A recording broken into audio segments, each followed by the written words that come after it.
Hey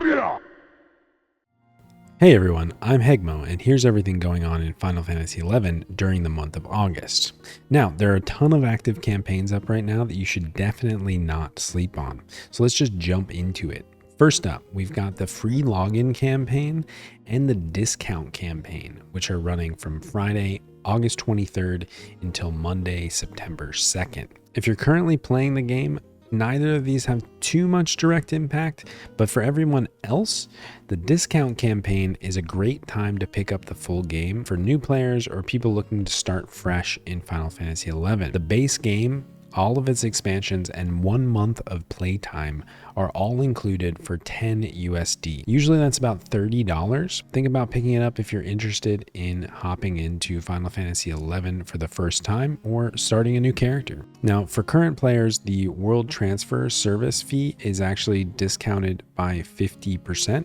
So for some reason in 2024, that still costs $18. But if you're interested in transferring over to another server like Shiva to play with me or any of the other entirely legitimate and viable servers, feel free to grab a transfer for only $9 and you can move your character over and join a great active link shell like the Hegmo link shell on Shiva. Now, the free login campaign is a great little bonus for anybody that has previously played the game but isn't currently subscribed. During this campaign, you can log into your account and any of your characters and play for free. But you don't have access to some things like your paid wardrobes. So if you previously loaded up all of your Sakpada gear into Wardrobe 7, there's no way that you'll be able to subscribe to that optional service while you're in the free login campaign. So you may lose access to a lot of your gear that might be stored in wardrobes. So keep that in mind. If you are thinking about dipping your toe back into Final Fantasy XI, trying out some low-level content, maybe taking advantage of some of the other campaigns that we'll talk about in a second, it's a good chance. But if you're hoping to jump right back into your sortie progression or something like that, you may not have access to all of your gear in your wardrobes if you had stored stuff in there previously. There is a whole lot of new content that's been added to the game, even in the past year. So if you're interested in coming back or trying Final Fantasy XI out again, now's the best time to do it. Quick link shell and Discord plug. I play on Shiva, which is among the kind of medium population servers. We're not up there with the likes of Ashura and Bahamut or Odin, but I feel like we have a great community over here. If you're thinking about joining the game for the first time or coming back to Final Fantasy XI, I'll have a Discord link down below the video, and you can click on that, hop in and ask us any questions. If you're struggling with the play online registration, which is quite difficult still, or if you just have questions about how you should progress your character, happy to help. And even better, if you'd like to play on Shiva with us, pick up a Pearl from the Link Shell Concierge in any of the major cities, and we can help you out in game too. Now, onto the active campaigns with the August Summertime Adventure campaign, which has been running for about a week as of recording this video. It runs until Tuesday, September 3rd. There are plenty of things that you can definitely take advantage of this month. First up, there's the Chain Experience and Chain Capacity Points bonus campaigns. So these are going to be beneficial for new players, for returning players, and even veteran players. Essentially, you'll get anywhere from 2 to 3 times the experience points when you do experience chains or capacity chains. So just by repeatedly killing enemies, you'll continue to get at scaling buff. So this makes leveling extremely fast. So again, whether you're a new player or you're a veteran player that's just looking to master a new job, this can be extremely beneficial. Now's the time to level up that job that you've been thinking about playing or wanting to play, and just progressing through it extremely quickly. Next up, the Unity Wanted campaign is up right now, which gives you double coffer drops whenever you kill any of the Unity NMs. So this is great for farming that elusive +1 belt that you haven't been able to get, stockpiling those upgrade items either to eventually upgrade your NQ belt to an HQ, or if you need them for Esha spawns or Odyssey pops or anything like that. Now's a great time to stockpile these things. That combined with the double Unity Accolade campaign, which means you get twice the Unity accolades that you'd normally get for completing objectives and everything else, it's a great time to farm Unity. Now, you might remember that you have a weekly cap on rewards that you can purchase for Unity accolades from the NPC, but this cap doesn't apply to accolades that you spend on spawning notorious monsters. So you can continue to farm away all month and really take advantage of these two campaigns combined. Both the double Unity accolade campaign and the Unity wanted campaign at the same time means that you can farm exponentially faster. Next up, we have the Macrocosmic Orb and the high tier mission battle campaigns. These are also great for all levels of players. With the additional drops and rewards this month, it makes farming up those Rem's Tale chapters and everything else just that much more efficient. Things like the Omen cards that you might get from the Macrocosmic Orb are entirely random. So as you're playing on your warrior, you might be getting Black Mage Paragon cards, but it's a nice little added bonus. The larger benefit, in my opinion, is the additional personal drops that you get from these campaigns. So if you're farming up a specific item or just need additional chapters, it's a great time to do those macro orbs and your HTMBs. Now, the Abyssea campaign is active this month, which is massive if you have anything to do in Abyssea. If you're making a new Empyrean weapon or farming up job seals for your Empyrean armor reforge, there's so many benefits to going into Abyssea this month. First off, you can pick up 11 unique Atma, 100,000 Kruer, and a Lunar Abyssite key item from the red treasure chest next to Horst in Port Juno. So you just walk over, open it up, and select the rewards, and you'll get all of those things. More importantly, when you enter Abyssea, your Pearlescent and Azure Lights will already be stacked up. This allows you to skip that farming stage of Abyssea where you go in and have to do your white damage kills and your magic damage kills to cap those light categories up. You'll already have them stacked up, so you'll be getting your time extensions from the start. You'll be getting all the chests that you need, etc.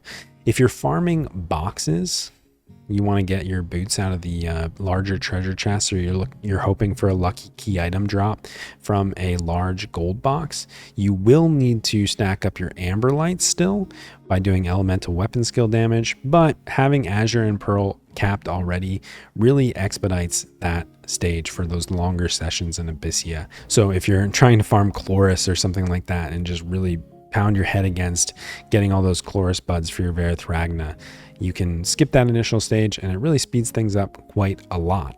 Next up, the Alter Ego Expo is also great for new and returning players, bumping your trust HP and MP up by 50%.